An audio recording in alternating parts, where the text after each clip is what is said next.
Okay, so what we have going on tonight is in the shop we're working on making the brackets for the flying and wires and landing wires. And the way we're going to do that is we're going to make a bracket that's going to look something like, exactly like that. And the way it works is on a full scale pits, let's say, in this case the landing wires are the wires that go from the cabane system down to the lower wing. They go down into brackets that are mounted on the front and the back side of the front spar. So what happens is, and the connection to the fixture inside the wing is deep inside the wing. And when the landing wire goes through the wing, it actually goes through a hole in the sheeting, or let's say the front sheeting, or in this area. It'll go through a hole right in this area. So you'll see a hole in the wing, and you'll see the wire go straight through, but you can't actually get to it. You have to actually have there's a cover plate on the underside of the wing. So what I do is to simulate that on the model is, once again, this will be sheeted here, and it'll be a piece of sheeting over this. And right in front of this piece right here, on the sheeting right here, there's going to be a very small oblong hole right here, just big enough to get this through. So what's going to happen is when you go to put your wires on, when you're assembling the airplane, you take the flying wire, and it's going to go down, and it'll go through the hole in the sheeting, and you'll be able to feel this right here, and you'll actually put it like that. It'll slide down, it'll go into the fork, and you'll pull it up in, and you'll pull it up good and tight, and then you'll pull it very tight, and you'll put the clevis into the bracket up at the cabane system. And once that's in, it's not going to let loose. To get this flying wire to come loose, you would have to have the flying wire pull all the way back, go through almost an inch, and come out of here. And if that does happen, the wing broke. There's no way that the wing is going to flex that much to let this loose. I have this system on 2 other airplanes, and it works perfect. But to make this part here, it gets made from those right there. So we go from that to that. It's an assembled part. Then we silver solder it together, and we clean it up. This one's a little messy, and once we clean it up, then we go to another process, and it gets plated with some brass, so it won't rust when it's inside the wing. It doesn't have to be painted. So here's how we do that. So what we do is we start with the 3 parts, the 2 forks, and the main plate. I used to make these by myself or on my own, and they would take forever to make, so I ended up going to a place called Send Cut Send. You send them the CAD file, and they make the parts, and they're very, very reasonable. So they basically go down into the little notch, the tab there. The tab goes down in the notch, like that. Get them down in there all the way. Okay, looks like it's down in there pretty good. So that's the part. So now what we're going to do is we're going to use silver solder to solder this together, not hobby silver solder. It's a high temperature silver solder. It's made by Harris. It's a number 56. What we're going to do is we're going to lay a bead of flux down here. Lay a bead of flux down here, and heat it up. Get it cherry red. Apply the solder, let it cool. And we're going to put it into a mixture of pH down from Clorox. That's going to it'll help clean off all the flux that's left over and the oxidation. And then we're going to take it and clean it up, and then we're going to put it back into pH down. And when we're done, we're going to get a part that's going to have a nice brass coating like that. Okay, so we'll go over and get her soldered up and ready. Okay, we have our bracket all assembled. We have some flux on it. The flux we're using is Stay Silver Flux, and we're using Stay Silver 56. So what we're gonna do is has to be cherry red to get it to flow. So we're gonna heat it up. Some guys put a small piece of silver solder right in the corner. I don't do that. Everybody does it different. So just got to get it hot. Try to heat the big piece of metal first, not the small one. So we'll do this side first, and we'll come around and do the other side where the camera is.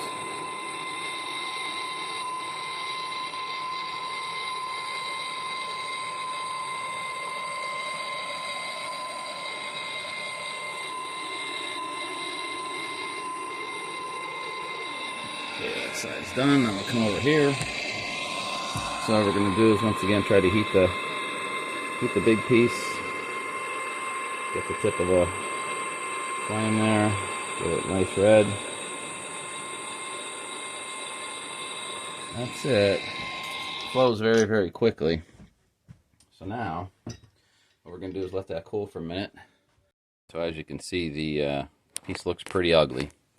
Has a lot of oxidation on it.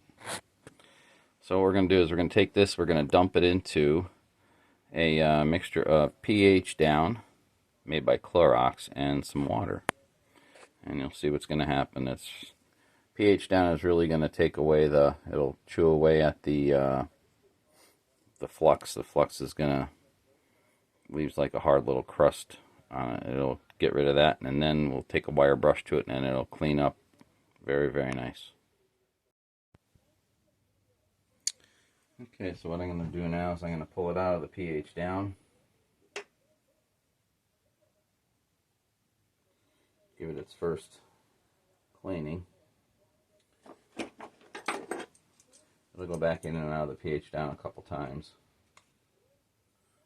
So right now, we're just going to get some of the black soot off, the oxidation with a wire brush. You don't have to press really, really hard. The chemicals in the pH down, the acids will chew through it pretty good. The other thing you want to do is maybe have a fan blowing across here, because you might get a little odor that you don't like.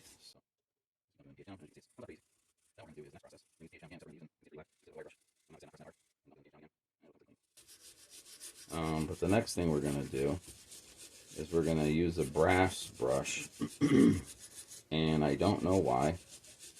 Somebody will probably tell me why.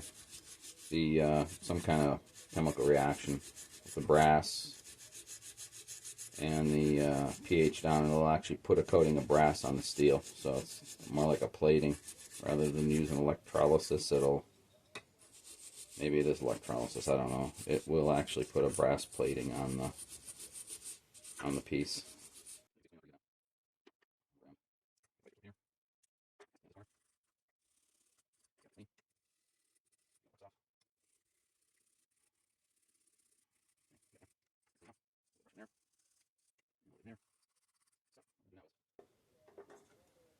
Dunk it in some clean water. Some clean water here. Get it cleaned off.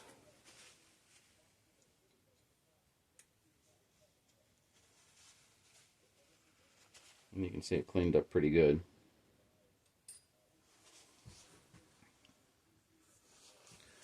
So now what we're going to do is, this is the pretty cool part.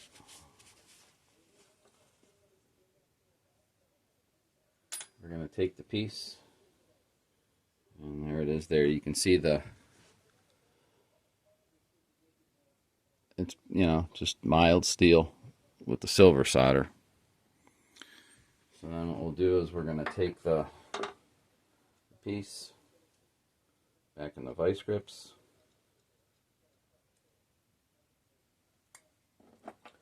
Do nothing more than dunk it into this. This is the mixture of pH down here. Do nothing more than dunk it in the pH down. Get some pH down on it. There's the brass brush.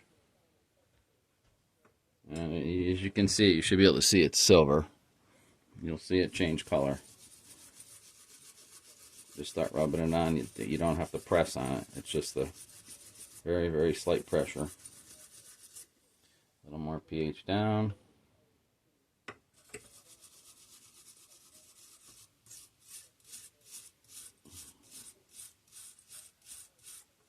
Starting to change now.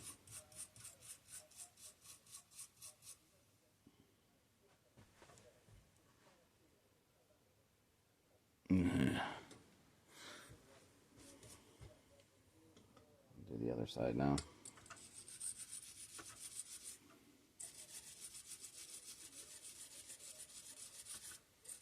I do this with all the parts that I put in internally into the plane that aren't going to get painted or primed or anything. Put some coating on them. Like I said, these brackets are going physically inside the wing.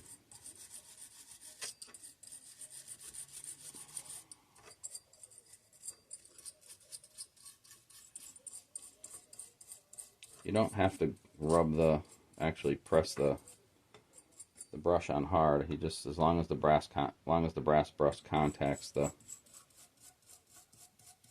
piece of steel with the pH down on it.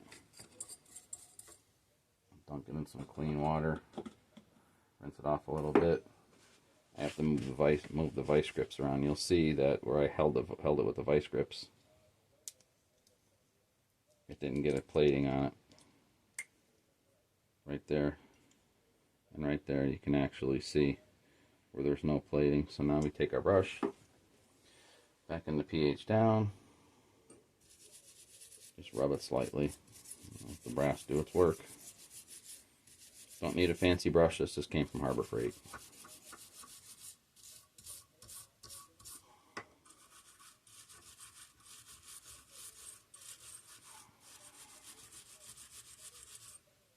Okay, almost done.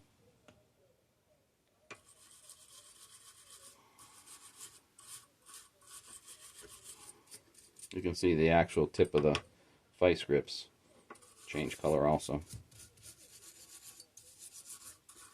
Like I say, some kind of chemical reaction. Don't have a clue what it is. Don't really care. All I know is it works.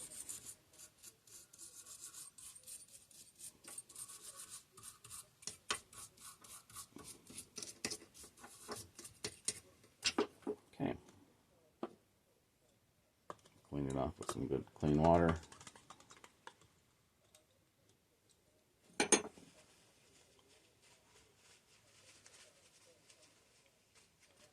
And there's the piece.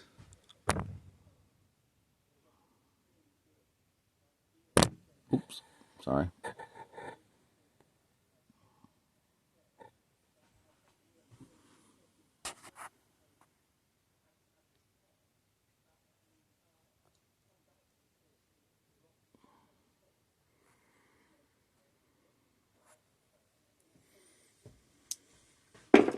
So it went from being that to being that. Okay. So we're over at the wing that has the final installation of the bracket that we made in place. There it is. That's the bracket that's mounted to the rear spar. And there's the hole that you access the bracket. As you can see in there pretty good. You can see the bracket right down in there. And there's two on the front spar. One on the rear of the front spar, which is there. And then there's another one on the front of the front spar. And it's down inside the hole there. It's physically inside the wing here. But the way it works is, this would be your flying wire. It would be long enough to go all the way up to the cabane up top. So rather than attaching it at the cabane and trying to push this down in, you have to push this into the hole, give it a little bit of a twist. Let's see, you can see it better. So you take your flying wire, push it in the hole, give it a little bit of a twist, let it line up. If you look in the hole, you can actually see it lining up. Hold it on there, and it pops in to where it goes, and you basically pull it up in place. Then once you pull it up in place, you attach your clevis to the bracket up at the cabane. And the only way that you're going to get this to pop loose is if the this thing, the pin on here has to slide almost a whole inch, and before it let loose and pop out. And once the flying wires are tight and they're adjusted right, for that to go back this far, to go back an inch, you're almost going to have to break a wing or something's going to fail. And then to remove it, you disconnect it up top, put a little pressure towards the back side of the fork, and it'll pop out, and then just take it out and twist it out. Some people sit there and say, why do you do that? Well, I want a scale appearing flying wire where it goes down inside the wing. I want a flat flying wire, which is this. It's not airfoil, but it's flat. And then the other thing is I need a quick release. I don't want to have to try to get a screw on the other end down in here or anything like that. So this way it's just a quick release. You can take it out and slide it right out. The flying wires that I do use on these larger airplanes are not functional. They're there for scale appearance. Although they can be functional, I can tell you right now that I've taken that little small pin, which is a piece of, I think that's 16th piano wire, and it's silver brazed into the piece of stainless flat stock, and I have hung 150 pound weights worth of weight off of that pin on one of these brackets, and it has not let loose. So I know that with 3 of these as landing wires, or you have 3 on the upper wing for flying wires, you're looking at 450 pounds worth of force you can put on one, as long as they're adjusted right. So I don't really have a concern about them not being strong enough. But anyhow, that's how the system works, and later on I'll probably do a video on how the whole flying wires go together when they're completed and everything. But that's how the basic system works. Okay, have a good one.